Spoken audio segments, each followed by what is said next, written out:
kung pagdili na nato kailangan mangutan na sa next pag human ako bumog. It's because we keep on doing it. And as Christians, bilang Kristohanon, kaya ang Word of God is really very important sa atong mga kinabuhi. Dili ka ma-check o dili makasulod ang catheter or ang dili ka ma-prune. Kaya ang pruning, it's not about the difficulty. Dili siya about sa kalisod na yung ginagyan. But it's more on how are you being, paano ka nag-grow sa kalisod na yung ginagyan through His Word. So this is very important.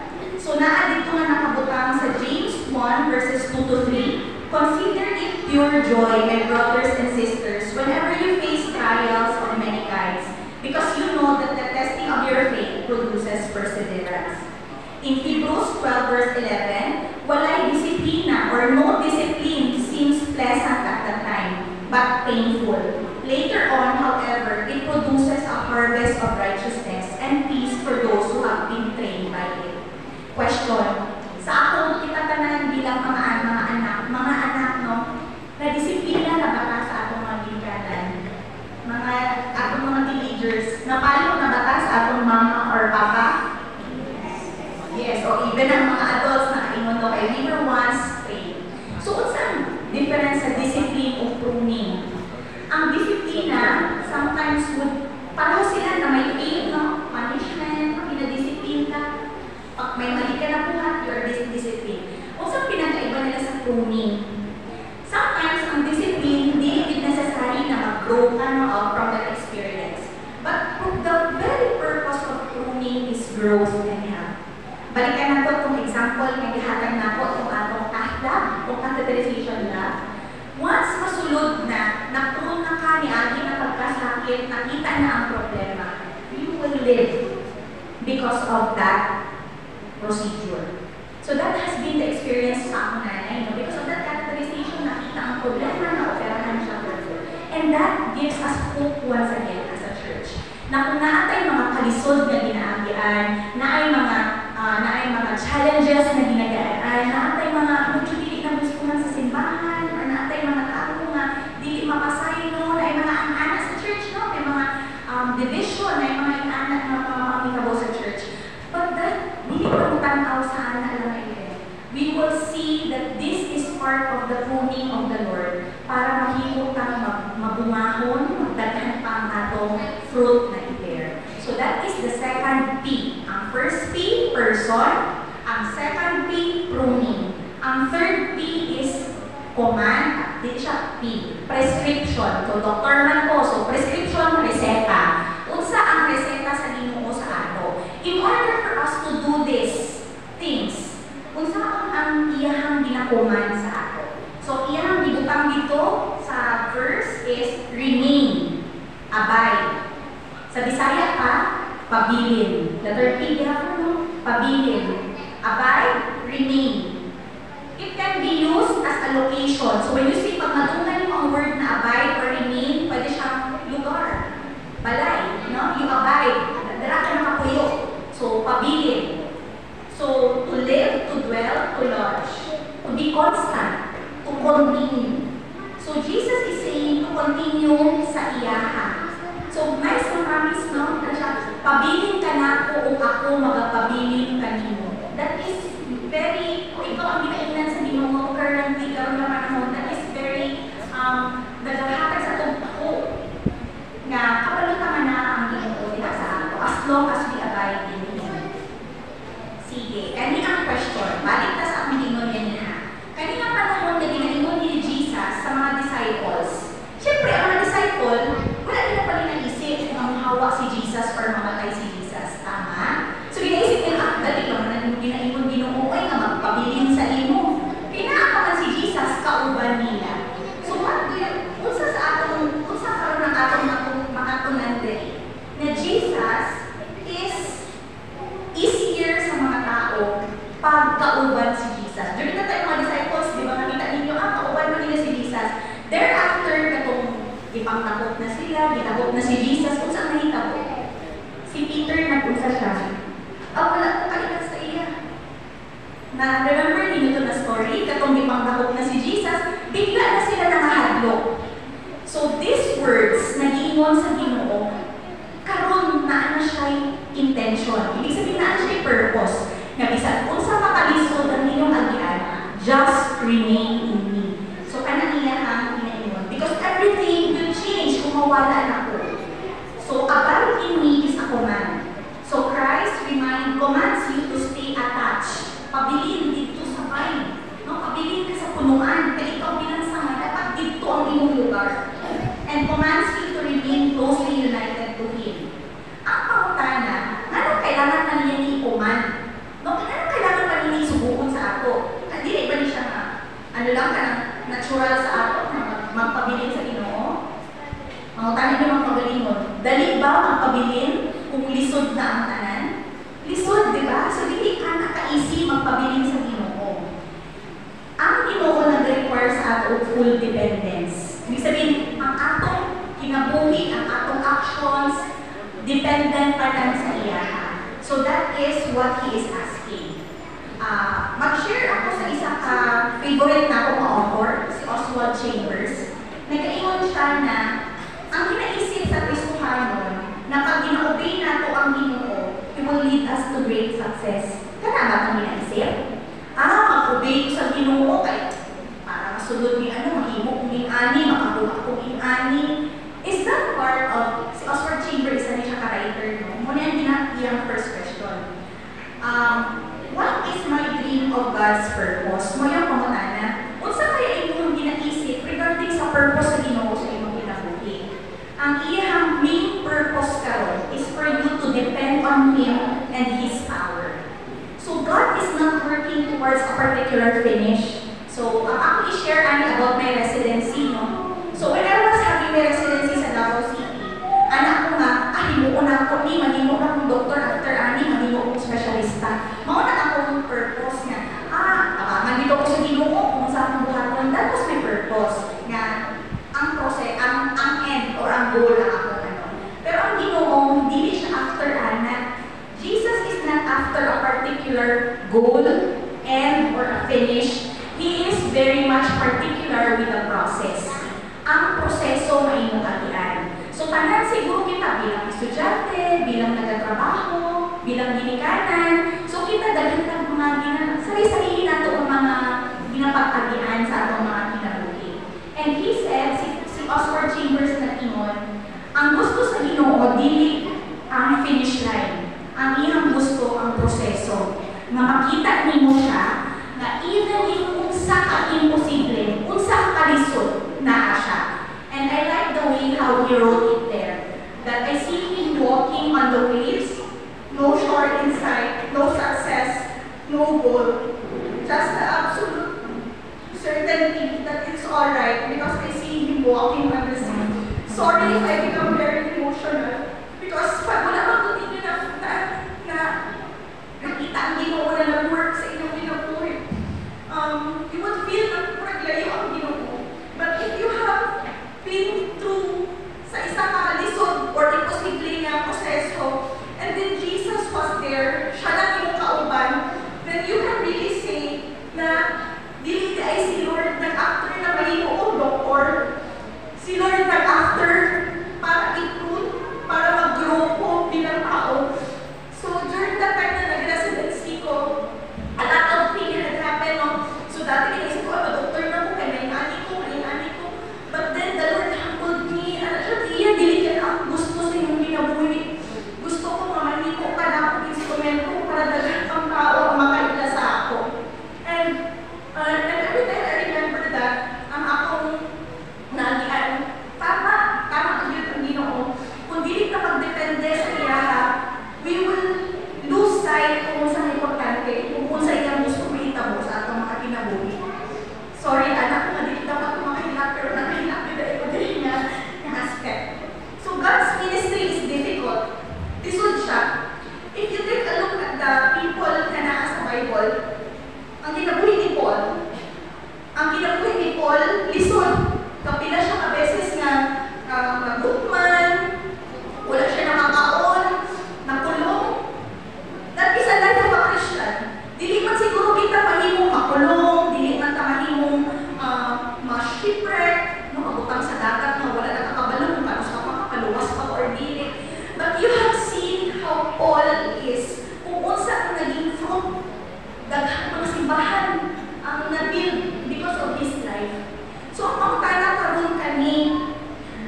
on God the Father. Kani, example lang ni. You might be a wife. Ikaw siguro isa ka ka-wife sa isa ka buluyakot na husband. Ikaw isa siguro ka anak na makita niyo, uy, pakialam ako ng biniganan sa ako, uy. Isa ka katrabahante sa isa ka demanding na boss.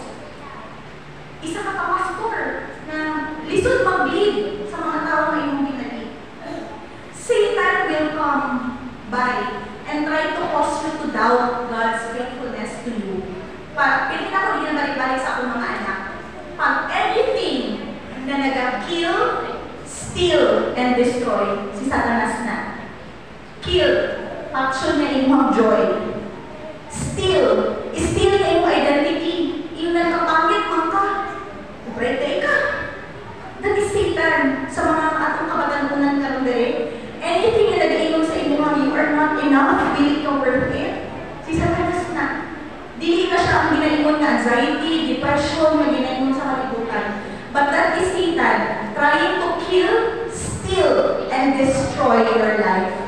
So, si Satanas na siya'y pamaagi. The enemy has his ways to really destroy, kill the church, steal your joy. All these things, imuuna niya. So, we do not allow that because we want to be victorious pag-abot sunod sa ating Pinoy. As Christians, we will face difficulties. Wala nang promise ang Ginoo o fire-free life. Ang gipromise sa Ginoo na mag-uban siya sa imo. You will be an overcomer just like He did. Nag-isod po ba ang Ginoo din sa kanya? Ang si Jesus din sa kanya? Yes. He suffered a difficult life. He suffered a difficult death. Namatay siya sa cross. And like Jesus, we need to take a look at His life as well. Kung ang life ba nato, nag-abide diha sa iya. So how do we abide in Jesus? First, abiding in His Word. You are already clean according sa iyahang word, sa John 15:3, because of the word I have spoken to you. It is God's word that brings us new life, and the word of the truth that sets us free. Next is abiding prayer. Muna akong ginaiwan, pabalik-balik lagi sa simbahan ng pray, basa sa Bible, kailangan magsimba. Nato, kay importante din siya. Siya ang foundation sa atong pagkakasuhan. Praying is at the heart of our relationship with God. We abide by Christ by spending time in His presence. I remember ang akong youngest na anak, pag mag-pray siya, pinapray niya tanang-tanang, thank you Lord, sa wala ko niyo ang sakit sa tiil ni Mommy, tanang-tanang ginaisa-isa niya. And that prayer is very pure. Sometimes kung mag-pray ka, nagadali-dali na tayo. No, wala na nag-spend time of really talking sa akong Ginoo kay busy na ta, daghan na tayo ng buhay. But it is very important to really abide. Nga naman, anak siya ang next na kong i-discuss. Nga nung kinahanglan na ako na mag-ampo, magbasa sa iyang sa Bible, o lastly is abiding in the community. So ang community na ginainuan, that is to worship, so pag-ato na ito dili sa church. Nga nung kinahanglan man nato nga na-adili, na pwede naman po mag-online. Mag-online na naman po, like, pwede naman maminaw dito. Anong kinahanglan ng community? Just like how Jesus did it, He did it with the 12 disciples. Dili lang si Jesus nag-inusara na siya'y kauban. So Jesus doesn't mean to say na, siguro si Jesus kakaya mo, nakita din siya ng mga kabarkada, dili. That is His purpose, no? Kumbaga ang mga disciples, i-train niya na once mubalik na siya kay God the Father, these disciples will continue on sa iyahang mission. O kita to, bilang iyahang mga tagasunod or iyang mga followers. Last P, promise. Naistoryahan na nato ang person, naistoryahan na nato ang proseso sa pruning, naistoryahan na nato ang abiding, ang reseta niya na dapat mag-abide ka sa iya, and lastly, the promise.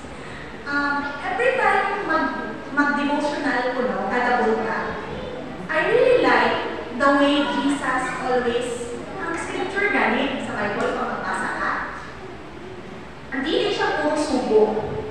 Mag-command siya, hatagan kanya proseso kung sa to, hatagan kanya assurance, and lastly is the promise. Anak ka palangga sa atong Jesu Cristo, sa ating Pinoong Diyos. Na dili na siya naghatag sa imong mga kanang imong buhaton na bahala na kadira. Dilian ang Ginoo. He gives us all the processes for us to arrive into the promise.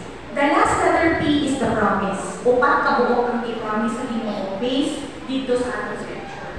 Fruitful lives. Number 1 is fruitful lives. Mabunga, mabinungahong kinabuhi. So kita, usually as Christians, ang inaisip nato mabunga is kung saan ato na-achieve, success, no? Anak na successful siya, the best video pag-ali sa Ginoo. Gusto na ko balikan nato ang makabutang sa Galatians and the fruit of the Spirit. Daghan to, di ba? Love, peace, these are the fruit. Mind you, wala siya naka-plural. Hindi siya fruits. Fruit. Ibig sabihin, isa. Isa na siya sa isa ka-Kristohanon makita ang love, makita ang peace. Attitude ba, no? Kana ang product sa atong pruning. Di ba po? Kung dati, dili ka loving, dili ka sweet, dili ka matilabakon. Because sa process sa Ginoo na gusto niya mag-bear fruit ka, ano nakakaroon? The Lord does not want you to be the same. Kung ikaw pareho lang kagihapon kung first year niyo nga nisulod ka aming simbahan, then God, maybe you have not allowed God to work in your life. For the past 13 years, dapat na alay before and after. Tama? Kita mahilig kita sa before. Ay, mugaw nga sa nina, paggamito niya sabon, mahimo na siyang matanggal naman siya. Mahilig ka sa inana, di ba? Before and after. So right now, as a church, take a look at your lives. Individual ninyo na mga kinabuhi. Have you been the same? Pareho ka lang ba dati? Galit ang ihapon masuko, dilit pasensyoso, walay gugma sa iyang kasing-kasing, dalo. If you have been the same, the challenge is, wala pa ang promise na fulfill sa inyong kinabuhi. Dili pa ulay ang tanan. Let God do His pruning so that you can see the promise. Kasi wala lang yung di-alam ang Ginoo na i-prune na. Next, answered prayer. Tani, naanapugitan natin. Sometimes mali na ito pag-contextualize sa Bible. Answered prayer, katanan ko pa ngayon. Ihatag na sa Ginoo, di ay pag-ano di ay mutuo ko sa iya. Ito, based on my experience lang po, siya, no? When you read the Bible and you pray, your prayer changes. Dati ang prayer na ko is, Lord, unta makaingani ko, Lord, unta makaingani na ko, kaya para ano, Lord, para maka-bless ko sa inyong katawhan, Lord, makaingani ka ako mag-cleaning, Lord, makaingani. But as you read His Word,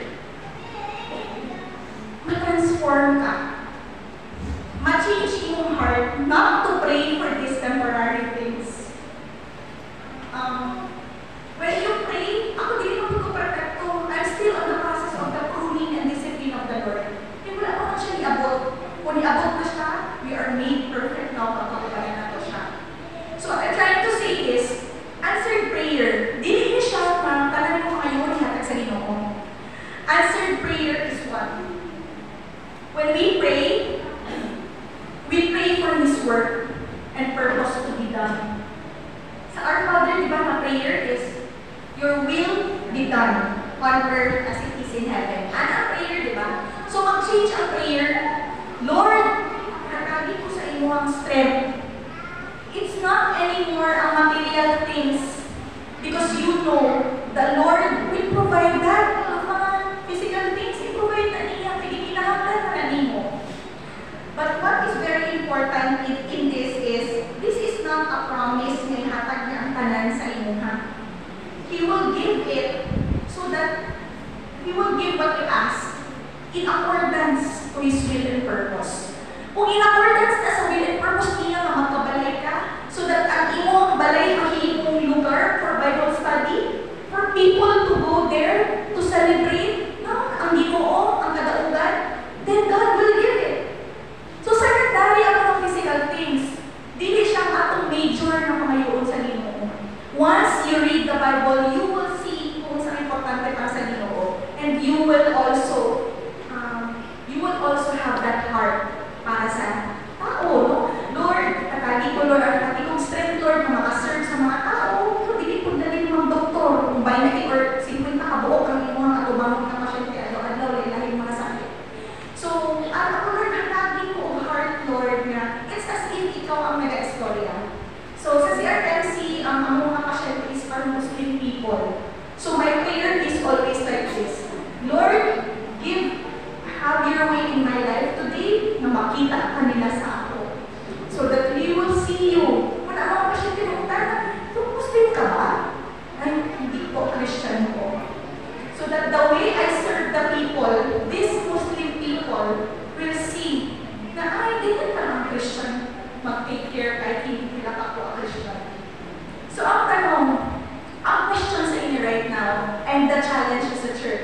no, it's okay. God can still work in your life.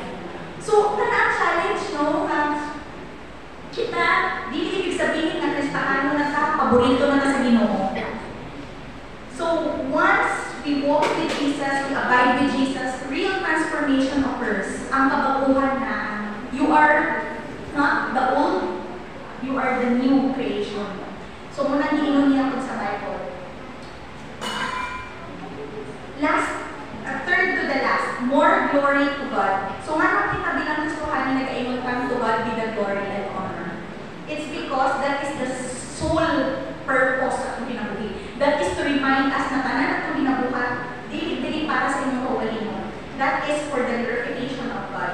Our church does not exist para lang mag-glorify ang tao, mag-glorify kung kinsa dala ang nag-lead, kinsa ni siya, kinsa ang nag-start. It's not about that. The real reason why we have to live fruit-bearing, fruitful lives is because we need to glorify God in everything we do. We exist to know Him and make Him known. Ibig sabihin, kailangan na tumabalan siya through His Word and prayer so that others will know Him. Lastly is more joyful. So, kung saan pinagkaiba sa joy o happiness? Muna ko rin na-question sa akong mga anak. Kung saan ang difference sa joy and happiness? Happiness is a feeling. Feeling siya. Ibig sabihin, when we are joyful, pag happy ka, kay na ay nakapalipay sa inuman. O happy ka, kay na ice cream. Happy ka, kay gipansin ka sa inyong crush. No? Ano ang happy? Ang joy is, whether or not ang surrounding mo, ibig sabihin, ang kasaliwa, naisunog, na ay mga kalisod sa palibot, no? What is joy? Joy is something inside your heart, and Jesus is the only one who can give that to you. Bisan kung sa kalisod, you still find joy in your heart na, wala matingala ko bang tao na, doon, paano ko makuha maging masaya na super 100 ang patient natin every day? So, ang mga residents would always ask me, why don't? Sabi ko, kasi yun na ang purpose natin, bakit tayo naging doktor, ang mag-serve sa iba. So, that is joy. Even if lisod maging joyful, that is a response. Hindi siya based sa kung saan naan sa inyong makita. Joy is something that Jesus can only give to you. Siya ang makahatagaya. And this promises fruitful lives, answered prayer, more glory to God, and us being more joyful. I guess wala na tayo pangayon pa. If you have all of these promises, you are almost all complete. Question. The disciples now walk with Jesus. So, padayon sila noon na nagalakaw habang gina-istorya ni John 15:1 to 11. And they thought that dili sila niya ibilin. And they were thinking na para hindi lang natin na-abilin ni Yesu Cristo, so dili kami mahadlo. Little did we know na si Jesus, gina-prepare day sila because He would be going back to the Father. And I guess that is the second part of sa theme na to, heralding the work of Jesus for salvation and unity. So with the hope that we have in Christ, na kung sa man ang atong i-goal as a church, o kung sa atong purpose bilang isang simbahan, we will come to accomplish it. It's because na kabalo ka kung asa talaga depend. And it's not on our leaders, it's not on how big our time is, kung saan ako atong budget, it's not about it. We have full dependence on Christ who has started His work in this church. So going back dito sa story sa akong mother, ano na namin ako bilang doktor, no? Going back, do you think masolve ang heart problem sa akong nanay if we did not go to the doctor and dili magpa-procedure atong catheter cath lab? Dili, di ba? So, it is important for us to take action. So, sayon lang na maminaw pa din sa church, pila ka oras, na madunggan nato. Pagbalik lang to sa atong kanya-kanya mga pinapagbuhi, we tend to forget. Normal na siya. Even ako mag-pray ko, pila ka oras, lain pa akong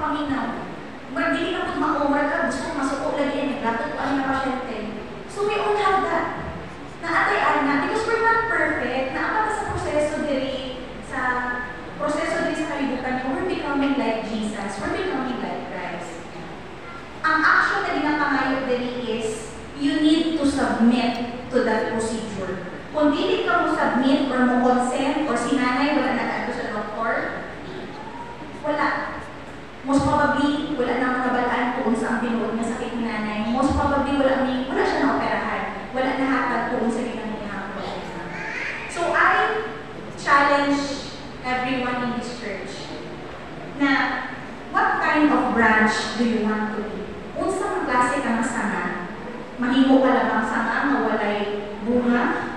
Or ikaw tong sanga na walay patay? Or ikaw itong mabinungamon na bunga nga sa natin.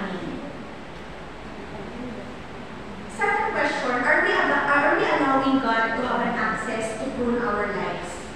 And lastly, are you willing to abide, to provide, or to receive His promise? Mag-humble ka. Almighty Heavenly Father, we just thank you, dear Lord, for this day, Lord, that you have given us. You have given this opportunity, Lord, for me to speak your word. And Lord, may you continue even, Lord, to touch and steer. Put some discomfort, Lord, sa mga hearts sa imong katawhan karon, na they will not just be a sitting Christian in this church, but they will be Christians, Lord, who will serve you, Lord, who will serve you and let you be known sa ilang tagsapat sa mga panimalay, sa ilang tagsapat sa mga eskwelahan, sa ilang tagsapat sa mga tinatrabahuan, Lord. So that this church, Lord, as you have planted this, you are the head of this church. You are our vine. And right now, Lord, we will abide in your presence through prayer, through reading of your word, and through being with your people, Lord. Help us, Lord, to always seek you in everything that we do, so that these things that we do, Lord, will glorify you as we bear fruit in you. Help us this week, Lord, to depend on you, because you are our vine and you are our source. This we all ask in your name.